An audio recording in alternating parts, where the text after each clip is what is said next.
Good morning student, मैं Premlata from ESM public school.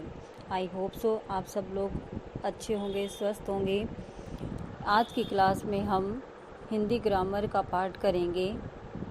विराम चिन्ह। विराम चिन्ह। विराम चिन्ह का अर्थ है, विराम का अर्थ है रुकना, विश्राम करना तथा ठहरना।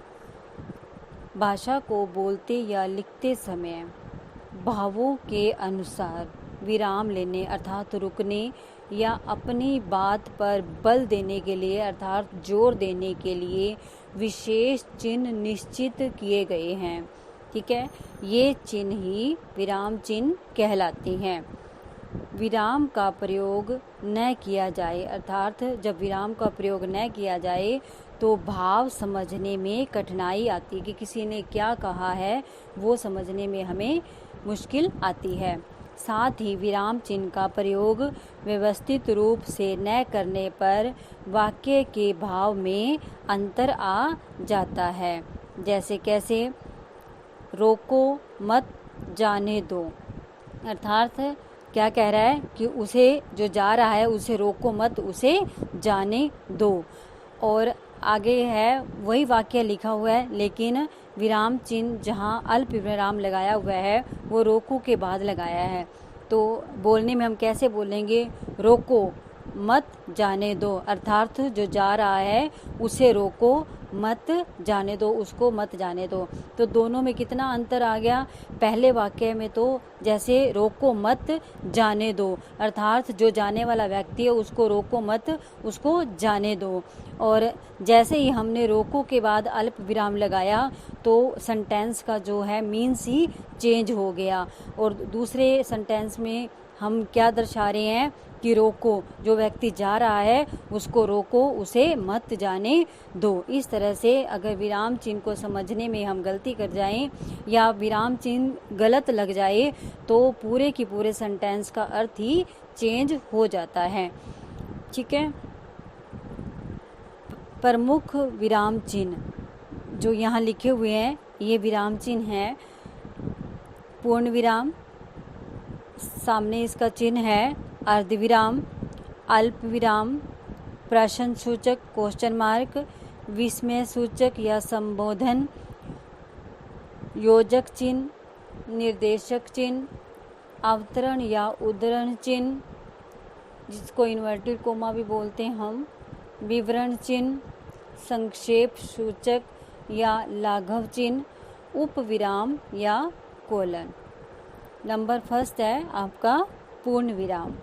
पूर्ण विराम हम कब लगाते हैं, जब हमारा सेंटेंस पूरा हो जाता है, जब हमारा वाक्य पूरा हो जाता है।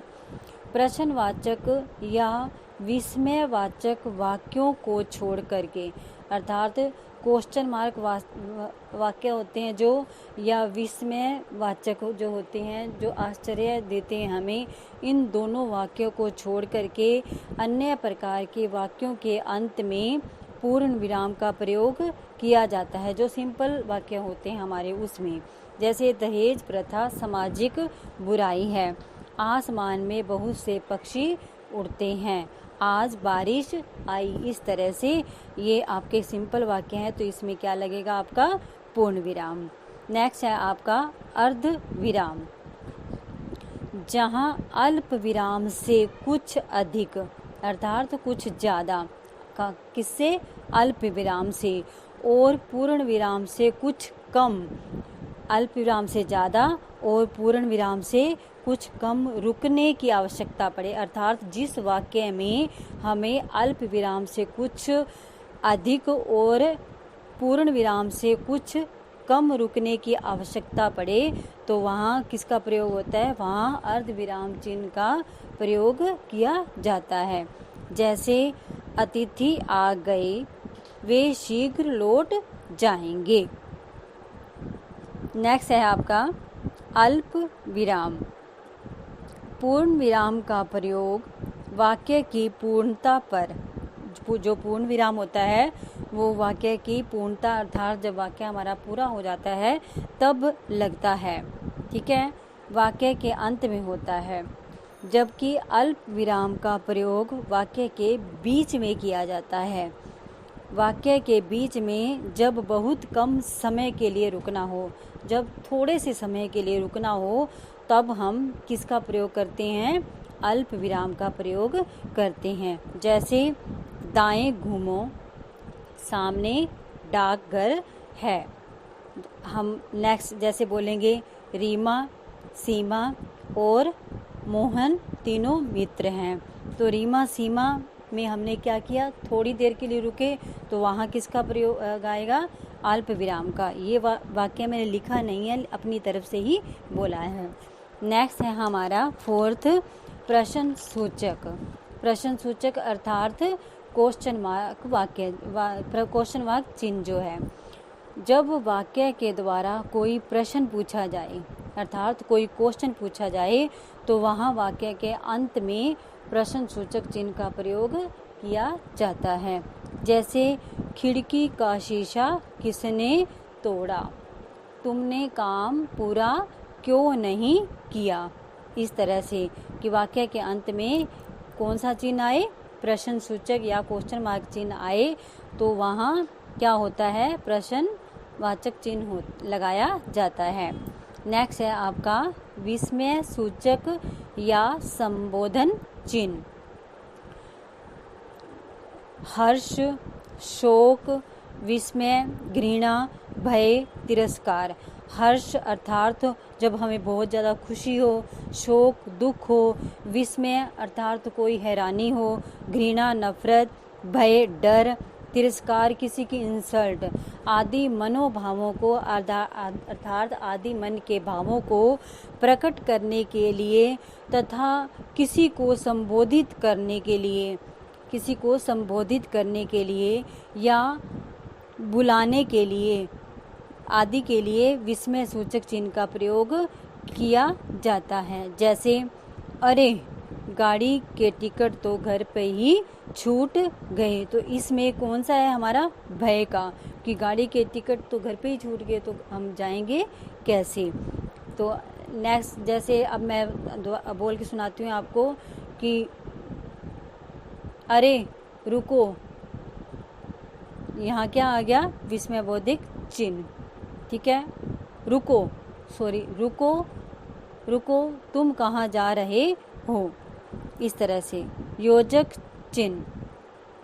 इस चिन्ह का प्रयोग सामासिक शब्दों, योजक चिन्ह जो है, इन चिन्हों का प्रयोग सामासिक शब्दों, शब्द युग्मों तथा पुनरुक्त शब्दों के बीच में किया जाता है। पुनरुक्त कि एक ही शब्द जब 2 बार आ जाए, उस तरह से। जैसे सुबह से रुक रुक कर बारिश हो रही है। हमें माता पिता, अब माता पिता के बीच में क्या आता है? योजक चिन्ह आता है। दिन और रात के बीच में क्या आता है? योजक चिन्ह आता है। ठीक है, इस तरह से। निर्देशक चिन्ह। निर्देशक चिन्ह का प्रयोग आगे आने वाले विवरण को संकेतित करने के लिए किया जाता है। किसका? कि आगे जो आने वाला विवरण है उसको संकेत करने के लिए किया जाता है। जैसे गांधी जी ने कहा, अब गांधी जी ने क्या कहा आगे पढ़ेंगे, तो उसके बाद हम क्या लगाएंगे? निर्देशक चिन्ह कि सदा सत्य बोलो। इस तरह से। 8 है आपका अवतरण या उद्धरण चिन्ह। इसको इन्वर्टेड कोमा भी बोलती हैं। ये 2 प्रकार के होते हैं, इकहरा और दोहरा चिन्ह होते हैं। इकहरा में एक एक लगता है, दोहरा में यहाँ 2-2 इन्वर्टेड में लगते हैं। नेक्स्ट है आपका विवरण चिन्ह।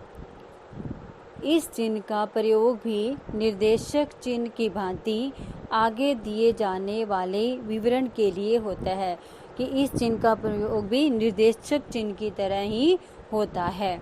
जैसे किस तरह से? संज्ञा के मुख्यतः 3 भेद होते हैं। ठीक है, आगे साइन आ गया इसका। नंबर 1 व्यक्तिवाचक, जातिवाचक, भाववाचक। गांधी जी के 3 बंदर संकेत देते हैं। क्या देते हैं? बुरा मत देखो, बुरा मत सुनो और बुरा मत बोलो। नेक्स्ट है आपका 10 लाघव चिन्ह। शब्दों को संक्षिप्त रूप में लिखने के लिए इस चिन्ह का प्रयोग किया जाता है। संक्षिप्त अर्थात छोटे रूप में लिखने के लिए, जैसे हम डॉक्टर की स्पेलिंग पूरी ना लिख करके डॉक्टर इस तरह से लिख देते हैं, तो ये आपका संक्षिप्त अर्थात शॉर्ट रूप है। MA मास्टर ऑफ आर्ट्स, ये आपका क्या है, MA संक्षिप्त रूप है।